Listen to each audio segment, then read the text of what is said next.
This is one of my favorite stories ever. It's a pretty spectacular story. Mashable reports it, but it was all over the internet yesterday. Quote, what first seemed to be a tragic story, a professor was forced to work in person and later died of COVID, now seems to be a strange hoax. Multiple reports and information uncovered from online sleuths suggest the Twitter account Sciencing Bi, who claims to be a bisexual professor of Native American descent, may have actually been fake. It appears it was the creation of Beth Ann McLaughlin, the head of a group called Me Too STEM, which aims to fight sexual harassment in scientific fields. In June, the account Sciencing Bi claimed on Twitter that her employer, Arizona State University, forced her to deliver lectures in person in April to 200 students, which led her to get COVID. On July 31st, McLaughlin announced from her Twitter account, McLinero, that Sciencing Bi had died from COVID-19. But ASU officials said it had no reports of a faculty member dying from the coronavirus, and that it never employed a professor matching Sciencing Bi's description. The university also closed its campus in March, so it couldn't have been classes in April. ASU spokesperson Katie Paquette told BuzzFeed News, we've been looking into this for the last 24 hours and cannot verify any connection with the university. We've been in touch with several deans and faculty members. No one can identify the account or who might be behind it. The account had apparently tweeted for years about their experiences as an indigenous woman being LGBTQ in academic circles, and more recently, their long drawn-out suffering from COVID-19.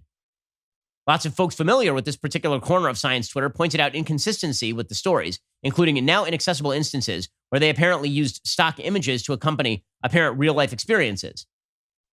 McLaughlin denied she created Sciencing Bi out of whole cloth, but did admit she had access to the account. She claimed that as far as she knew, this account did die of COVID-19. She said she got that from a family contact. McLaughlin has reportedly declined to reveal Sciencing Bi's actual identity and also said she had met her in real life.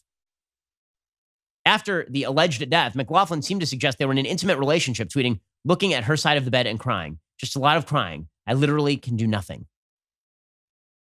This is not the first instance of controversy surrounding McLaughlin. A March report from Science magazine detailed that McLaughlin, while hosting Me Too STEM, allegedly sidelined people of color and bullied volunteers, activists, and fellow leaders. In other words, this is a crazy lefty lady who was using all of the trappings and all of the hallmarks of woke culture in order to get ahead and in order to generate sympathy for an agenda that she was pushing. That says something about where the halls of power in America truly lie, does it not? You don't see a lot of people who are seeking power attempting to ape conservatives, like pretend to be a conservative. You don't see that a lot. You don't see a lot of people who want power attempting to be white, right? That's not, you don't have reverse Rachel Dolezals. And that is an indicator of where power lies in a society, right? During Jim Crow, it was a fairly common and horrific thing. I mean, horrifically that anybody felt that they needed to do this, that light-skinned black people would sometimes attempt to pass for white, right? This is a very, there have been a number of famous novels on this particular topic because white was power for a lot of American history. Well, now there are not a lot of black people masquerading as white people, but you will see a Rachel Dolezal attempting to be black, and here you will see a professor pretending to be a bisexual Native American woman. The halls of power are replete with the diversity crew, and that is where people are attempting to pander in order to get ahead, which says something about where America stands. It doesn't say that America is deeply intolerant of diversity. It says precisely the opposite, that we are so militantly in favor of diversity that we'll swallow any stupid thing put forth so long as you slap a diversity label on it.